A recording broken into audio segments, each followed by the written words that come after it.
Bonjour à tous, j'espère que vous allez bien, que vous êtes en pleine forme. Cadrage de DAX pour ce jeudi 29 mai 2025. Contexte, ben voilà, c'est très simple. En mensuel, vous voyez que vous êtes dans le cadre d'une hausse assez phénoménale. On est même en surchauffe au niveau de la hausse. On voit que ça explose à la hausse et on est en pleine accélération haussière. J'espère que vous voyez très bien cette accélération haussière. Nous, on a parfaitement joué tout ça en étant fortement haussier. Nous voyons aussi un énorme marteau. On est allé chercher une zone d'achat mensuelle très forte ici. Ça, vous devrez le voir. Et que ce marteau-là nous donne un objectif à, ben voilà, vous le voyez ici très bien, autour de 26 450. Voilà. Donc, on est dans cette accélération-là. J'ai dit, attention, la cassure par le haut, c'est le scénario le plus probable. On casse par le haut. La bougie du mois n'est pas finie. Il reste encore quelques jours. On est le 29. Bon, en même temps, on n'est pas loin de la fin du mois, quoi. Donc la bougie va probablement finir en forte accélération avec une nouvelle cassure par le haut. Ce que nous on a vu aussi en doji, c'est l'hésitation. Vous voyez ici des doji de partout là, 3 doji, 3 semaines, 3 doji, mais que globalement ça continue à accélérer à la hausse. La bande Bollinger est toujours ouverte en weekly et malgré les doji, on voit que la zone d'achat ici l'a tenue. Les 24 000 autour des 23 458, c'est ce que nous on voit ici en weekly. Cette zone-là, elle tient, elle n'a pas cassé par le bas, et on voit très bien que malgré les dojis, ça accélère la hausse. Alors effectivement, on a des dojis qui sont pas beaux, quoi. Ce doji-là, c'est une figure de retournement, mais je vous rappelle que la semaine n'est pas finie, donc elle ne compte pas pour le moment. Donc, et en plus, on voit ici un gros gap à la hausse ici. Donc, si on regarde, donc ça reste à la hausse. Voilà, ici, on a toujours une hausse. On le sait, on est en surchauffe pour les achats. Mais ça n'empêche pas que ça accélère la hausse. Donc, après, on passe en daily. En daily, nous, ce qu'on voit, c'est que, voilà, hier, on a retracé, mais c'était normal, puisqu'il y avait le discours de Jérôme Powell à 20h.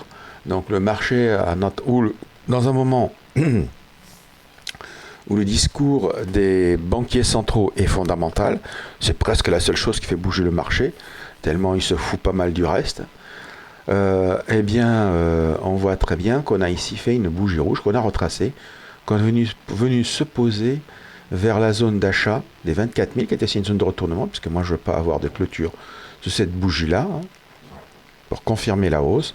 Et quand après le Jérôme de discours Powell à 20h, qu'est-ce qu'on a eu? Bon, moi j'ai acheté quand malade le soir, le discours de Jérôme Powell. Qu'est-ce qu'on a eu? Vous allez le voir, on va ouvrir avec un gros gap à la hausse vers les 24 000. Voilà, donc vous allez voir une ouverture avec un gap à la hausse. Donc la baisse, c'est fini. La zone là, elle a été achetée. Moi déjà fortement allégé ce matin-là. Pour tout dire, j'ai allégé 95%. J'aurais pu alléger 100%. Mais vu qu'on en ouvre avec un gap à la hausse, c'est possible qu'on aille un peu plus haut. En fait, moi, si je clôture le tout petit solde qui reste, mais vraiment, c'est pour le principe, pour travailler ma psychologie. Parce que, dans le normal, j'aurais tout encaissé et basta, quoi. Donc, pourquoi je garde un petit peu? Déjà, vous avez une bande de Bollinger qui se referme. Ils se referment, elles vont se refermer, celle du bas, celle du haut, pour que le marché se mette en range. C'est un phénomène qu'on a déjà vu un peu plus bas. Généralement, il se met en range et il peut rester plus ou moins longtemps en range. Bon. Donc on voit très bien la bande Bollinger. Quand elle est pentue comme ce bas, la première touchette, généralement ça retrace. Voilà. Après on estime où est-ce qu'il y a le range. Le range il serait plutôt entre là et une zone quelque part qui va se faire en haut. On ne sait pas où, peut-être par ici. Voilà, donc il forme un range. Mais ça ne veut pas dire que c'est fini, que ça va rester range comme ça. Mais enfin ça annonce un range quand même pour le mois de juin. Ceci étant dit, attention sur interprétation. Vous voyez ici la dernière fois qu'elle s'est bien refermée, cette bande de Bollinger là. Elle a attendu à ce qu'il y ait un retracement. Vous voyez, elle était complètement plate. Et effectivement, elle a retracé pour les gens de la bande de Bollinger basse, c'est même ouverte. Ça me donnait ce fort retracement. Donc tout ça pour dire que moi je vois une bande de Bollinger comme ça qui s'aplatit, même qui se referme. Je me dis que les touchettes en haut là, ça peut, s'il y en a des signaux, on peut peut-être tenter des ventes. Après, vous, c'est pas le plan. Vous, le plan, c'est d'acheter tant qu'on ne casse pas la ligne marron ici. Gardez ce plan en tête, ne faites pas ça. Je vous le dis pour information, parce que les bandes de Bollinger, c'est quelque chose d'important. et que vous devez apprendre à comprendre et analyser. Donc, en gros, vous allez ouvrir avec un gros gap à la hausse. Est-ce qu'il faut vendre le gap pour se faire plaisir et se faire défoncer? Non.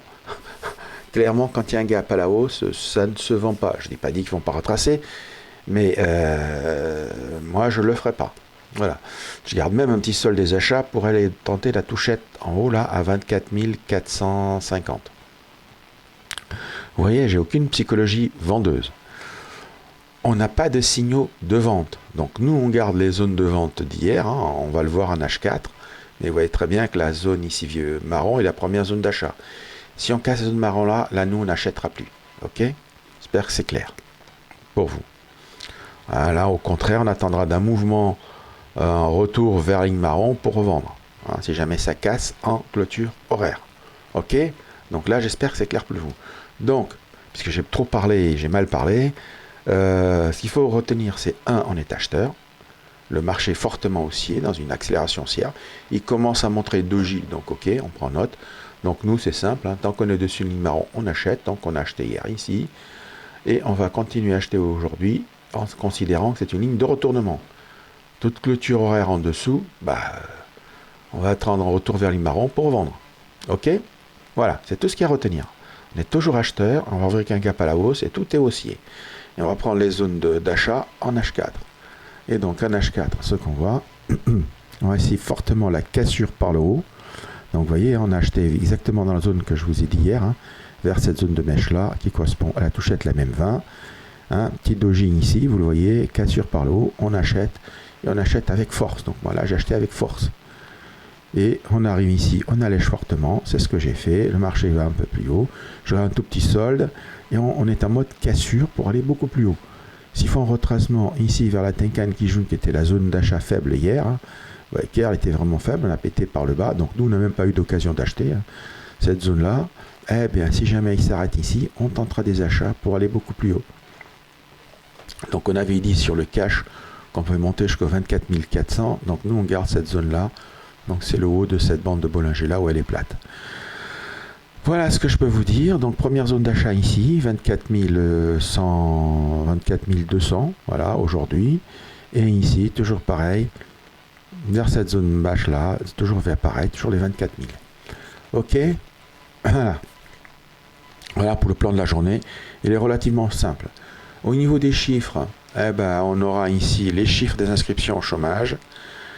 Et les inscriptions au chômage, ils auront lieu à 14h30. Et bien là, chômage, il est stable, il ne bouge pas. Voilà, il se fantasme sur le fait qu'il y a une petite hausse de temps en temps, mais bon, ça reste stable, le chômage. Il n'y a pas, aux États-Unis, il y a du boulot, quoi.